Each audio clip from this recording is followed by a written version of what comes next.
ایک خاتون ہے اپنے شوہر سے پریشان ہے, ان کا شوہر بہت غلط ایکٹیویٹیز میں لگا ہوا ہے, بہت الٹے کاموں میں لگا ہوا ہے, اور عورتوں کے چکر میں, ناجائز دوستیوں میں, بیچاری بہت پریشان, فون کیا بار بار کہ رو رہی ہے کہ میرا میاں, وہ میاں کو ہر طرح سے سمجھا کے دیکھ لیا, اس کا میاں سدھرنے کا نام نہیں لے رہا. تو میں نے اس خاتون کو کہا صبر کرو, تھوڑے دن میں بڈھا ہو جائے گا, تھوڑے دن میں کیا ہو جائے گا, بڈھا ہو جائے گا.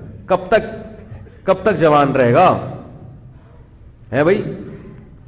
شاعر نے کہا نا, کب تک چھپو گے پیڑوں کی آڑ میں, کبھی تو ملو گے لنڈا بازار میں, کبھی نہ کبھی تو لنڈا بازار میں ڈیفنس والے بھی آتے ہیں, کلفٹن والے بھی آتے ہیں, کیونکہ مال وہی ہے مگر سستے ریٹ پہ مل رہا ہے. کون پاگل ہے جو لنڈا بازار نہیں جائے گا بھائی؟ اس کو پھر آپ شاپر میں پیک کر کے اس طریقے کر کے لٹکا دیں, بھائی طارق روڈ سے خریدا ہے. تو شاعر نے بڑی پیاری بات کی, کب تک چھپو گے پیڑوں کی آڑ میں, کبھی تو ملو گے لنڈا بازار میں.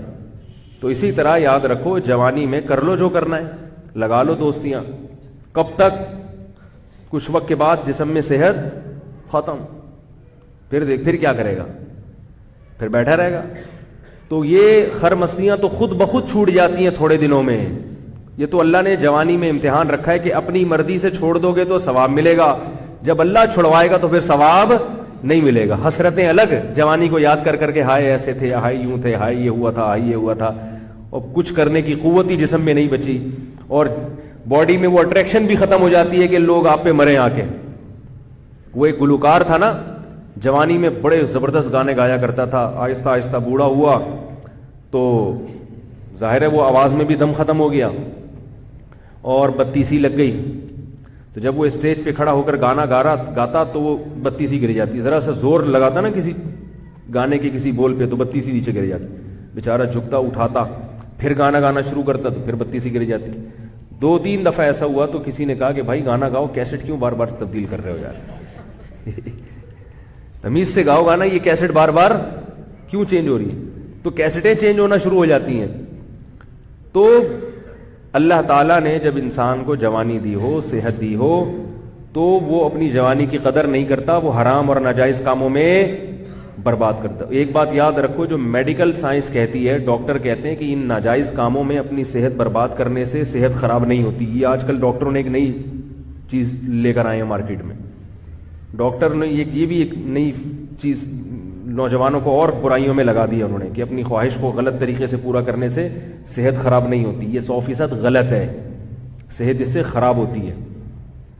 تو یہ ڈاکٹروں کی یہ بات قابل قبول نہیں ہے, اور یہ ڈاکٹروں ہی کی بات میں آپ کو نقل کر رہا ہوں کہ جو ماہر ڈاکٹر ہیں, جن کی ریسرچ ہے ان چیزوں میں, وہ کہتے ہیں کہ برباد ہو جاتی ہے صحت انسان کی, گروتھ نہیں ہوتی اس کی, اور صحت نہیں بن پاتی. تو جو حلال ہے وہ حلال ہے, جو حرام ہے وہ نیچر کے خلاف ہے. تو اس لیے کبھی کوئی ڈاکٹر کسی کو الو بنا رہا ہو نا کہ کچھ نہیں ہوتا, تو اس سے متاثر ہونے کی ضرورت نہیں ہے, صحت خراب ہو جاتی ہے. نوجوانوں کی حالات دیکھو نا, ایسے بیچارے پھیکے سے چہرے ہیں, ان کے چہرے پہ رونق ہی ختم ہو گئی, ایسے آ رہے ہوتے جیسے ہینگر پہ کوئی چیز لٹکی ہوئی ہے. میں نقشہ کھینچتا ہوں نا, ہینگر پہ کپڑے لٹکے ہوئے ہوتے ہیں نا, تو ایسے لگتا ہے کہ اس کے اوپر کپڑے لٹکے ہوئے ہیں, عجیب سے. پھر جو ہیں بھی تو موٹے ہیں, تو پھر موٹے ہی موٹے ہو, عجیب سے چہروں پہ رونق نہیں ہے. گٹکے کی لعنت, اور یہ سب سگریٹ کی لعنت, اور حرام کاریوں کی لعنت. اور خواتین کا بھی یہی حال ہے, وہ بھی فحش اور بیہودہ فلمیں دیکھ رہی ہیں, ان کی بھی صحتیں برباد ہیں. تو آخرت کی فکر نہیں کرتے انسان, اپنی دنیا کی فکر ہی کر لے کم از کم. صحت مند لوگ کتنی اچھی زندگی گزارتے ہیں. حکیم سعید کا نام سنا ہے آپ لوگوں نے؟ حکیم محمد سعید صاحب بڑے نیک آدمی تھے, داڑھی نہیں تھی, اللہ ان کو توفیق دے, مغفرت فرمائے ان کی, لیکن باقی چیزوں میں بہت زبردست انسان تھے وہ. تکبیر اولیٰ کبھی فوت نہیں ہوتی تھی. بچپن سے ہی حکمت کا علم سیکھا, اپنی جوانی کی حفاظت کی انہوں نے, حرام کاریوں میں, فضول چیزوں میں جوانی کو برباد. وہ خود میں نے ان کی سوانح پڑھی ہے, میں ان کا یہ نونہال جو ہے نا بچپن میں پڑھا کرتا تھا, اس میں ان کے مضامین بڑے دلچسپ ہوتے تھے, بہت علمی باتیں ہوتی تھی اس میں. تو اپنی صحت کا خیال کیا انہوں نے, آخرت کا بھی دنیا کا بھی. علماء سے ان کے بڑے اچھے تعلقات تھے. دارالعلوم کورنگی کا پورا سسٹم جو پیسوں کا نظام ہے وہ آڈٹ کر کے وہ دیا کرتے تھے. کتنی زبردست صحت, کتنی خوش و خرم زندگی گزاری انہوں نے. 70 سال کی عمر میں جب ان کو شہید کیا گیا ہے, تو اس وقت ان کا روز کا معمول تھا 2 گھنٹے بیڈمنٹن کھیلنے کا. 70 سال میں کوئی بیڈمنٹن کھیل سکتا ہے 2 گھنٹے؟ بیڈمنٹن وہ نہیں جو شٹل کاک سے کھیلا جاتا ہے, وہ تو لیڈیز بھی کھیل سکتی ہیں. وہ جو بڑے والے ریکٹ سے نہیں کھیلا جاتا, ٹینس کہتے ہیں اس کو. ایک تو ٹیبل ٹینس ہوتا ہے نا. اچھا بیڈمنٹن تو اور چیز ہے, سوری میں نے تو عرصہ ہو گیا کھیلے ہوئے. تو ہم بھی بچپن میں کھیلتے تھے, لیکن جب سے مولوی بنے تو ہم نے بھی چھوڑ دیا. تو وہ اب تیراکی پہ لوگ نہیں مان رہے, تو اگر ٹینس کھیلنا شروع کر دیا تو پتہ نہیں کیا کریں گے لوگ. تیرتے ہوئے اچھے نہیں لگ رہے لوگوں کو. تو وہ کیا کیا انہوں نے, وہ کھیلتے تھے روزانہ ٹینس کھیلتے تھے. تو آپ ذرا کھیل کے دیکھیں 1 گھنٹہ, جوان آدمی اندر سے پورا ہل جاتا ہے اس میں. 2 گھنٹے روز کا معمول تھا 70 سال کی عمر میں.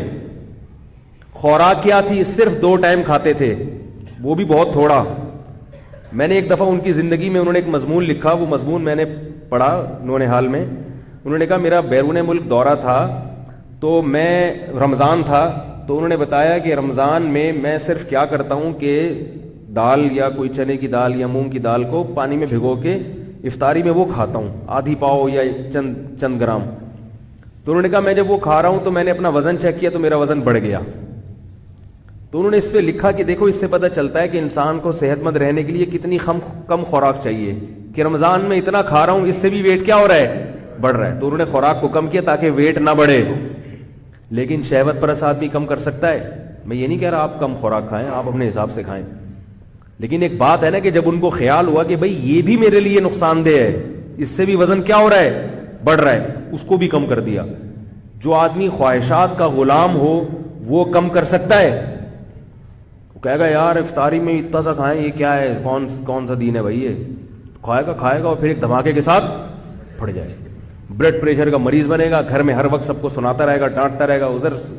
تو عجیب زندگی, بے رب سی, بے تکی سی, دیندار ہو یا بے دین ہو, سب کی یہی حالت, ایک الٹی سیدھی بے تکی زندگی ہے. صحابہ کرام کی زندگی دیکھیں, کیسی خوبصورت زندگی تھی ان کی, کتنی اچھی صحتیں تھیں. ایک بادشاہ نے رسول اللہ صلی اللہ علیہ وسلم کے پاس ایک حکیم بھیجا گفٹ کے طور پہ, تحفے کے طور پر. ایک ڈاکٹر بھیجا اس زمانے کا کہ یہ فری میں علاج کرے گا, کس کا, صحابہ کا. ہمارے محلے میں کوئی ڈاکٹر آ جائے خوشی سے سارے بے ہوش ہو جاتے ہیں کہ یار ڈاکٹر فری میں علاج کر رہے ہیں, کیمپ لگ جاتا ہے, اس کے پاس لمبی لائن لگ جاتی ہے. تو اس کا بھی یہی خیال تھا بادشاہ کا, غالباً نجاشی تھا یا کوئی اور بادشاہ تھا, مجھے نام یاد نہیں ابھی اس کا ذہن میں. تو اس نے گفٹ بھیجا ایک طبیب, کہ ہمارے ہاں کا مایا ناز طبیب ہے, اس زمانے میں ڈاکٹر طبیب ہوا کرتے تھے, یونانی طب, تو یہ علاج کرے گا. اس کا خیال تھا یہ بڑے خوش ہوں گے. تو وہ سارا دن بیٹھ کے مکھیاں مارتا رہتا تھا, وہ طبیب جو تھا نا, سارا دن بیٹھ کے کیا کرتا رہتا تھا, بیماری نہیں ہوتا تھا کوئی, بہت کم کیسز آتے تھے بیماری کے. تو اس نے تجزیہ کیا کہ یہ کیا وجہ ہے کہ بیماری نہیں ہوتے یہ لوگ. تو اس کی رپورٹ جو اس نے پیش کی نا, جیسے رپورٹ نہیں پیش کرتے ڈاکٹر لوگ, رپورٹ پیش کی. رپورٹ میں یہ کہ یہ لوگ جب تک سخت بھوک نہ لگے کھاتے نہیں ہیں, جب تک شدید ان کو, یہ نہیں کہ ہماری طرح کوئی سموسا آ گیا تو اٹھا کے منہ میں ڈال لیا, چلو چلتے پھرتے یہ رول بھی اٹھا کے کھا لو, چلو یار اب کھانا تو کھا لیا ہے میں نے, لیکن اب یہ اتنی اخلاص سے کہہ رہا ہے تو چلو دوبارہ سے کھا لو, ٹھیک ہے نا. تو وہ اس نے کہا کہ ان کو جب تک شدید بھوک نہیں لگتی یہ کھاتے نہیں ہیں, اور تھوڑی سی بھوک باقی ہوتی یہ کھانا چھوڑ دیتے ہیں. ابھی بھوک تھوڑی سی باقی ہوتی ہے, یہ کھانا چھوڑ دیتے ہیں. کیونکہ رسول اللہ صلی اللہ علیہ وسلم نے ارشاد فرمایا مومن شہوت پرست نہیں ہوتا. حدیث میں آتا ہے کہ ایک شخص رسول اللہ صلی اللہ علیہ وسلم کی خدمت میں آیا, غیر مسلم تھا, کافر تھا. آپ نے اس کو دودھ کا پیالہ پیش کیا اکرام کے طور پر, اس نے دودھ پیا, آپ نے فرمایا اور, اس نے کہا اور, آپ نے دوسرا پیالہ پیش کیا, 7 پیالے پی گیا دودھ کے. وہ کتنے پیالے, آپ نے اور پیش کیا, اس نے فرمایا بس شبعت, سیر ہو گیا میں. پھر اللہ نے اس کو توفیق دی, کلمہ پڑھا, اسلام قبول کیا اس نے. اگلے دن دوبارہ آیا, آپ صلی اللہ علیہ وسلم نے دودھ کا پیالہ پیش کیا, بھوکا تھا, اس نے دودھ پیا, 1 پیالہ پی گیا. آپ نے فرمایا دوسرا, فرمایا قد شبعت, بس سیر ہو گیا.